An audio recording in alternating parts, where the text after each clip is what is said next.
Bismillahirrahmanirrahim. La haula wala quwata illa billah.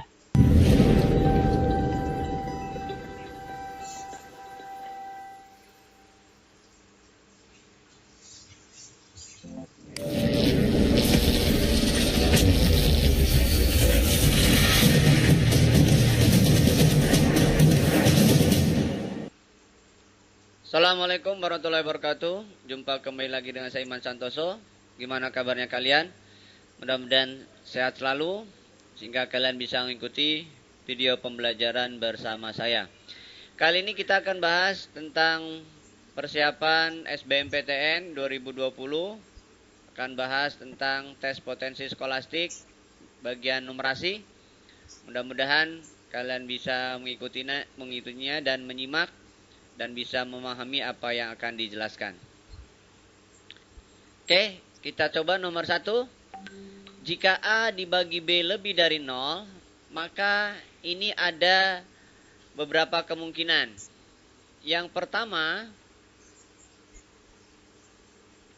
kalau seandainya A lebih dari 0, maka B juga harus lebih dari 0.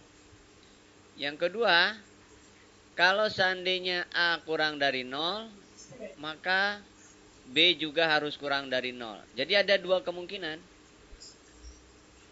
Jadi kalau misalkan A dan B-nya lebih besar dari A atau B-nya lebih besar dari B atau sebaliknya itu tidak pengaruh. Yang jelas keduanya harus dua-duanya positif atau harus dua-duanya negatif. Jadi A sama besar dengan B itu tidak ada pengaruhnya. A lebih besar dari B gak ada pengaruhnya. Begitu sebaliknya, A kurang dari 0 maka B harus kurang dari 0 harusnya. Ya berarti kurang dari 0 atau negatif itu sama, gitu ya. Jadi negatif itu artinya kurang dari 0, gitu ya. Jadi yang benar adalah yang E. Lanjut. Oke, kita lanjutkan. Nomor 2, bilangan yang lebih besar dari 0,02 X kali 2/3. Oke. Jadi 0,2 kali 2/3 itu akan kurang dari, kalikan 2 ya, misalkan 0,4 kali 2/3. Lihat opsinya aja, sesuai dengan opsinya. 2/3. Atau boleh juga yang dikalikan 2-nya adalah 2/3-nya. Jadi 0,2 kali 4/3. Itu sama. Berarti artinya nilai ini, nilai yang lebih besar dari ini, berarti 0,4 kali 2/3. 0,4 kali 2/3. Ini sama, sepertiga. Tidak ada bedanya. Ini juga salah. Ini 0,2 4/3. Nah ini yang benar. Ya, ini sama, ini juga sama, lebih rendah malah, ini juga salah, gitu ya. Lanjut.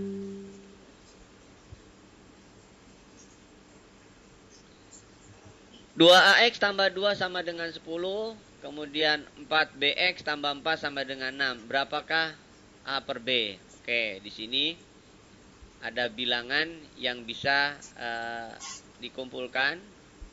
Kedua ruas dikurangi dengan 2, berarti ini 8 ya. Begitupun yang ini. Kedua ruas dikurangi dengan 4, berarti 2. Pertanyaannya A per B. Oke, berarti kita nyatakan 2AX, karena A duluan ya, per 4BX. Sama dengan berarti 8/2. Gitu ya. Ini bagi 2. 2. Oke, 2 ada di sebelah kiri, berarti kali 2 semua. Nah, ini ada X, ini ada X. Oke, berarti ini bisa dicoret. Maka yang tersisa adalah A per B. Berarti A per B adalah 8. Gitu ya. Jadi A per B adalah 8. Bisa dimengerti? Lanjut ya. X 6 apa nih? 18, 9, 21, 12 Y. nilai yang tepat menggantikan X dan Y adalah, oh mungkin maksudnya urutan bilangan ya. Oke, kita lihat lompat-lompat. 6 ke 9 tambah 3, 9 ke 12 tambah 3. Ini tambah 3 ya. Kemudian 18 ke 21 tambah 3, 21 ke ini juga tambah 3.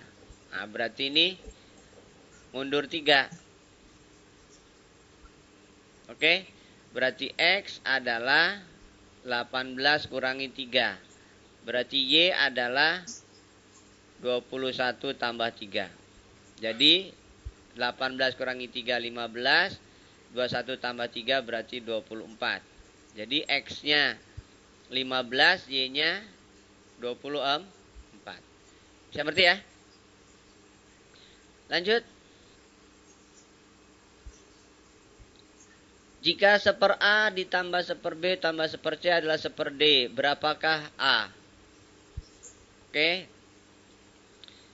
Berarti kita posisikan semuanya di sebelah kanan ya. Artinya kedua ruas dikurangi 1/B. Jadi 1/D dikurangi 1/B. Kedua ruas dikurangi 1/C, berarti kurangi 1/C. Gitu ya. Lalu yang ditanya A, berarti kita samakan dulu penyebutnya. Samakan penyebutnya berarti kita nyatakan dalam B kali C kali D. Berarti ini kalikan BCD semua. Kalikan BCD berarti BC. Kalikan BCD berarti CD. Kalikan BCD berarti BD. Gitu ya. Lalu kita balik. 1/A berarti A sama dengan BCD dibagi BC min CD min BD. Adakah? BC. Ya, berarti ada nih yang C ya. Karena di sini ada yang bisa dikumpulkan, yang minus jadi BCD. BC dikurangi D-nya sama, berarti C ditambah B. Gitu ya. Nah, berarti yang C. Bisa ngerti ya?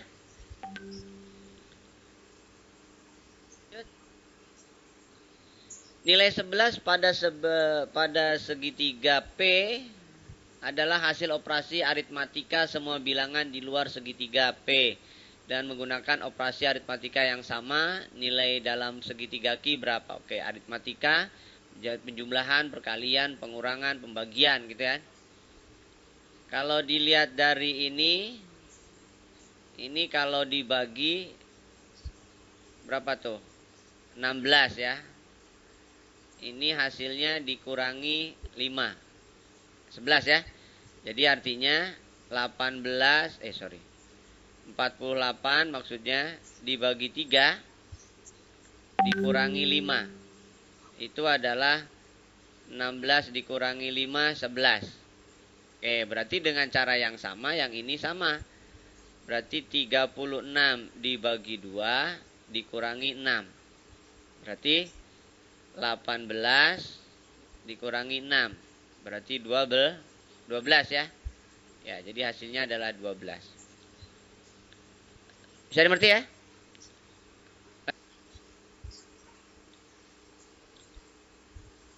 Nilai 31 dari segi 4 adalah hasil operasi aritmatika semua bilangan di luar segi 4A. Dengan menggunakan pola operasi aritmatika yang sama, nilai segi 4B yang paling tepat adalah, oke, kita lihat ini berapa nih? Kalikan ini 21 10 ya, ditambahkan. Oke, jadi 7 kali 3 ditambah 5 kali 2. 21 ditambah 10. Berarti 31 ya. Nah, berarti tepat. Dengan demikian, yang ini pun sama. Berarti 5 kali 6 ditambah 2 kali 3. Berarti 30 ditambah 6. Jadi hasilnya adalah 36. Adakah? Ada. Oke, berarti operasi aritmatikanya tepat. Bisa berarti ya? Lanjut. Di antara grafik berikut yang tidak menyatakan Y sebagai fungsi dari X. Oke. Fungsi secara definisi adalah setiap elemen atau setiap domainnya itu terpasangkan tepat satu. Jadi fx adalah Y. Jadi setiap X pasangannya tunggal. Caranya gimana? Berarti kalau dia berupa garis maksudnya, buat garis yang sejajar dengan sumbu Y, ya kan? Buat garis yang sejajar sumbu Y. Lalu yang kedua, pastikan hanya memiliki satu titik potong saja, satu titik potong saja. Nah, jadi yang pertama adalah buat garis sejajar sumbu Y. Yang kedua, pastikan hanya memiliki satu titik potong saja. Jadi saya ambil contoh misalkan yang A. Saya buat garis sejajar. Nah, berarti ini lebih dari satu. Berarti ini bukan fungsi. Ini saya buat garis, berapapun garisnya, ternyata cuma satu, berarti ini fungsi. Ini kita buat garis sebanyak mungkin, tetap dia cuma satu, berarti ini fungsi. Ini kita buat garis sejajar hanya satu, berarti ini fungsi. Ini kita buat garis sejajar hanya satu, berarti ini fungsi. Nah, jadi yang bukan fungsi adalah yang A. Gitu ya? Bisa ngerti ya? Jadi pastikan garis yang sejajar sumbu Y hanya memiliki satu titik potong. Lanjut ya. Daerah yang diarsir menyatakan himpunan. Oke, daerah yang diarsir berarti hanya ini ya. Ini berarti A kalau beririsan dengan C itu berarti semuanya. Nah, itu A beririsan dengan C. Kalau dikurangi dengan B berarti ya tinggal itu. Gitu ya. Nah, dikurangi dengan B itu artinya beririsan dengan komplemennya. Bisa dimengerti? Adakah bentuk lain? Jadi A irisan C dikurangi B. A irisan C dikurangi. Nah, ini boleh. A irisan B irisan C itu berarti yang kecil ini. Saya kasih warna. Nah, yang kecil ini itu adalah A irisan B irisan C. Jadi pernyataan ini sama saja dengan A irisan C dikurangi A irisan B irisan C. Gitu ya. Nah, berarti yang D yang sesuai. Bisa mengerti? Lanjut ya.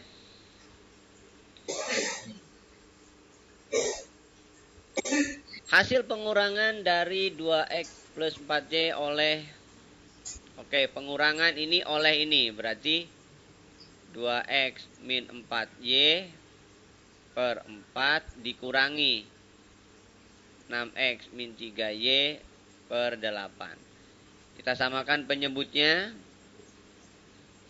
Dibuat per 8. Ini berarti kali 2. Atas kali 2, bawah pun kali 2. Dikurangi 6X min 3Y. Gitu ya. 4 dikurangi 6 berarti minus 2. Min 8 dikurangi min 3 berarti min 5Y. Gitu ya. 4 dikurangi 6 min 2. Min 8 dikurangi min 3 berarti min 8 tambah 3 Y ya. Jadi jawabannya adalah min 2X min 5Y per 8. Bisa mengerti ya? Lanjut. Pertidaksamaan daerah dengan daerah yang diarsir sebagai representasi himpunan penyelesaian. Oke. Yang kalian pertama kali lihat adalah garisnya. Garis yang melalui berapa nih? 0,3 dan min 4,0. Oke. Kalau misalkan dia memotong sumbu Y di 0,3 berarti dia 3X. Memotong sumbu X di min 4 berarti dikurangi 4Y. Sama dengan 3 kali min 4. Gitu ya. Berarti 3X min 4Y sama dengan min 12. Itu garisnya. Karena daerahnya adalah di atas garis, maka kita uji 0,0. Berarti 0,0 harus salah. Karena 0,0 bukan daerahnya. Berarti 3 kali 0, 0, 4 kali 0, 0, bla bla bla min 12. Dia harus salah. Kalau harus salah berarti 0 itu kan lebih dari negatif. Maka salahnya adalah 0 kurang dari negatif 12. 0 kurang dari negatif 12 itu salah. Harusnya 0 lebih dari min negatif 12. Dengan demikian, maka pernyataannya adalah 3X min 4Y berarti kurang dari min 12. Kenapa tidak ada sama dengan? Karena garisnya putus. Berarti tidak ada sama dengan. Lihat sesuaikan, berarti 3X min 4Y ditambah 12 kurangi dari 0. Berarti 3X min 4Y ditambah 12 kurang dari 0. Berarti yang A, gitu ya. Kenapa tidak ada sama dengan? Karena ini garisnya putus-putus. Garis putus-putus. Gitu ya. Kalau garisnya lurus berarti ada sama dengannya. Bisa mengerti? Baik, kita lanjutkan. Operasi bulat titik pada himpunan bilangan bulat didefinisikan dengan aturan A bulat titik B adalah 4 dikurangi B tambah 4 kali A. Oke, berarti ini mendefinisikan minus B kali 4 ya. A bulat titik B sama dengan 4 dikurangi B ditambah A. Berarti kalau gitu ini harus diganti dengan sebelah kanan, ini harus diganti dengan sebelah kiri ya. Oke, sekarang yang ini dulu. Berarti yang ini adalah 4 ya. 4 dikurangi, berarti yang sebelah kanannya kan 2 titik bulat 1 gitu ya. Kemudian ditambah 4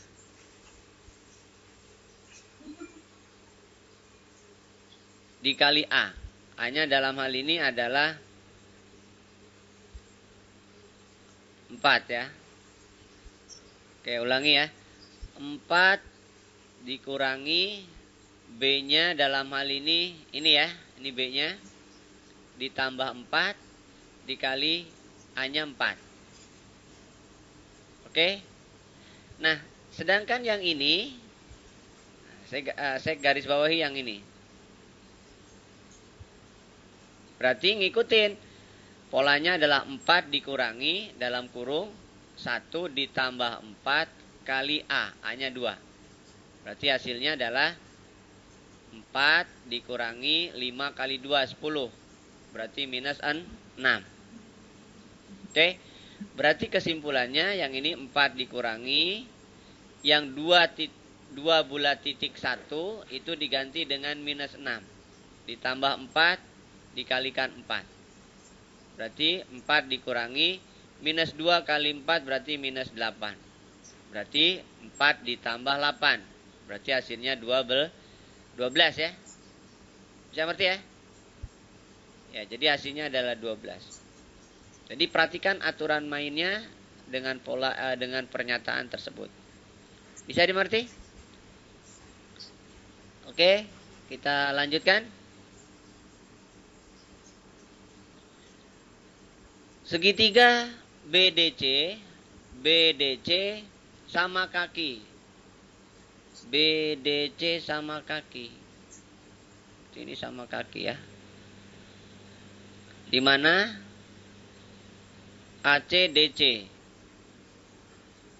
Loh, BDC sama kaki. Oh, ada salah, berarti ini bukan ini kali maksudnya ya. Berarti bukan BDC mungkin ya, tapi ACD kali ya. Ini ACD mungkin ya. AC sama dengan DC. Oke, ini sama dengan AC. AC sama dengan DC. Oke. Titik B terletak pada AC, pada vektor AC atau apa nih? Pada vektor ya, atau ruas garis ya. Oke lah, asumsikan vektor. Jika P 35 derajat, 37 derajat, Q 50, maka nilai X berapa? Oke, kalau dia sama kaki, berarti ada kaki yang sama. Ini sama dengan ini ya. Ini saya tandain. Jadi sudut A sama dengan sudut D. Karena Q 50 ya. Berarti sudut pada segitiga ACD bahwa sudut A ditambah sudut D ditambah sudut C itu harus 180. Ini sudut A ditambah sudut A ditambah 50 sama dengan 180. Berarti dua sudut A sama dengan 130 ya. Kedua ruas dikurangi 50. Berarti sudut A saja adalah 65. Gitu ya. A 65. Kemudian P 37. Sekarang lihat segitiga ABD. Sama. Jadi sudut A tambah sudut B ditambah sudut apa nih? P lah ya. Itu 180. Ini 65, sudut B-nya adalah X, sudut P-nya adalah 37. Sama dengan 180, berarti X tambah 102. Sama dengan 180, berarti X adalah 78. 180 dikurangi 102. Jadi X-nya adalah 78. Bisa ngerti ya?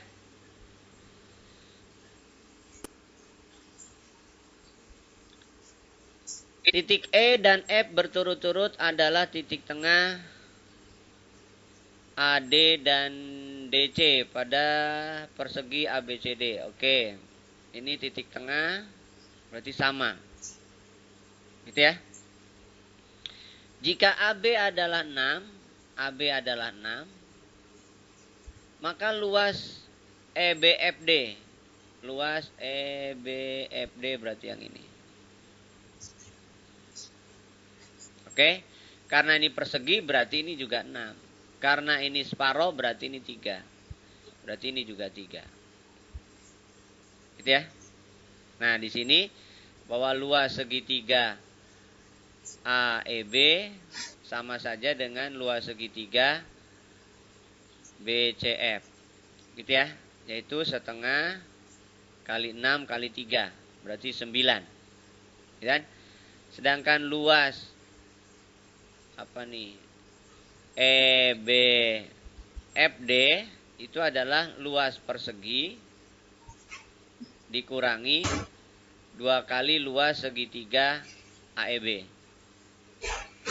Luas persegi berarti 6 kali 6. Luas AEB berarti 9. Jadi 36 dikurangi 18 berarti 18. Satuan luas ya. Jadi hasilnya adalah 18 satuan luas. Oke, kita lanjutkan. Satu lagi untuk sesi 1. Nanti kalian tonton terus video-videonya sampai kalian merasa yakin benar bisa memahami. Oke, nomor 15. Jumlah uang Ani 2 kali jumlah uang Budi. Misalkan jumlah uang Ani adalah A, jumlah uang Budi adalah B. Berarti A sama dengan 2B. Jika Ani dan Budi masing-masing bersedekah maksudnya 3.000, berarti Ani bersedekah 3.000. Kemudian maka jika Ani dan Budi juga bersedekah 3.000, maka jumlah uang keduanya sama dengan jumlah uang Cita. Oke, jadi A min 3.000 ditambah B min 3.000 itu sama dengan uang Cita. Uang Cita katakanlah C. Jika uang Cita adalah C rupiah, maka jumlah uang Budi adalah berapa? Oke, berarti di sini A tambah B dikurangi 6.000 sama dengan C. Ditanya uang Budi ya. Nah, berarti A-nya diganti dengan B. Berarti 2B tambah B sama dengan 6.000 ditambah C. Berarti 3B sama dengan 6.000 ditambah C. Bagi 3 semua. Berarti uang Budi adalah bagi 3 2.000. Bagi 3 berarti 1/3 C. Jadi adalah 2.000 ditambah 1/3 C. Itu adalah uang Budi. Bisa dimengerti ya? Oke. Sampai sini dulu untuk sesi pertama. Persiapan SBMPTN 2020 untuk tes potensi skolastik dari soal-soal 2019. Sekian dari saya, mudah-mudahan bermanfaat. Jangan lupa subscribe, like, and share. Assalamualaikum warahmatullahi wabarakatuh.